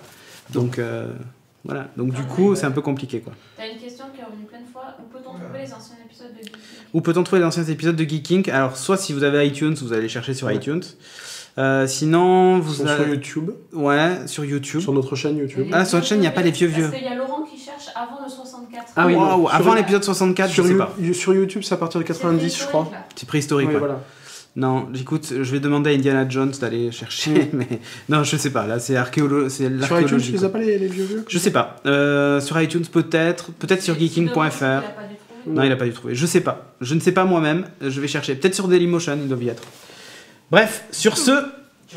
Attends, pardon. Encore est-ce qu'il y aura des invités spéciaux dans certains lives? Eh ben ouais. Pourquoi pas? S'ils veulent venir jusqu'à Bordeaux, Voilà. on est ok parce que nous on n'est pas de Paris. Mister MV, tu veux pas descendre avec nous? Ah, grave, moi je veux bien. On te kiffe, on Ou te Ken veut. Bogart ou Monsieur Karaté, s'ils veulent venir, pas de problème, on les loge. Hein. Allez, juste celle-là parce qu'elle est pour Seb. Ah, Seb, est-ce que tu regardes Geeking quand tu n'es pas dedans? Oui. Oui. Ouh, t'as intérêt à bien répondre, hein? Oui, je la regarde pour voir. Oh, Et ouais. avant, au tout début, j'y étais, je les regardais systématiquement, même celles où j'avais participé. Mais maintenant, comme je suis derrière la caméra, où j'y suis, donc là, je les regarde plus. Mais je regarde celles où je suis pas, oui. C'est cela, ouais. Mais pas la rubrique tech, parce que je m'en fous que Cédric est nul. Ouais, c'est ça. Surtout, tu comprends rien. Je Donc, comprends rien, moi, ce que surtout, je vous recommande maintenant, c'est de regarder le générique jusqu'au bout. Donc, cette fois, t'oublies pas la fin. Hein. Ouais. Donc, Et Netflix, t'as pas fait gagner des si, les gens, ils ont retweeté le message Netflix et tout. Il faudra qu'on choisisse. Ouais. Il faudra qu'on choisisse. Innocent. Le gagnant du clavier, je l'ai pas annoncé, mais j'ai plus son nom en tête, mais il a reçu un mail. Donc, il se reconnaîtra. Il se reconnaîtra. Mais je donnerai son nom, mais je me souviens plus, je l'ai pas noté dans le document. Donc voilà, non, j'aurais aimé le gagner, mais non. Sébastien le voisin? Sébastien le voisin, Ça, c'était non, bien. c'est pas lui non plus. Donc bref, je te propose donc c'est d'envoyer le générique L'Instant Club Dorothée cherche ton nom parmi les gens qui ont donné de l'argent. Et puis voilà, et si ton nom n'y est pas, tu m'écris. Voilà. Sur ce, on vous dit à bientôt pour le prochain numéro. Là, on va être absent pendant 15 jours. Oui. Donc pendant ce temps, vous allez sur le Patreon, vous nous donnez du pognon, du fric et tout ça. Parce que forcément, il n'y aura pas de CPM et qu'il faut bien acheter un ordinateur, bordel de merde. Donc voilà. Bref, sur ce, donc à très vite. Ciao! Bonnes vacances, joyeux Noël, tout ça. Ouais. Bisous à la famille. La tartine et tout.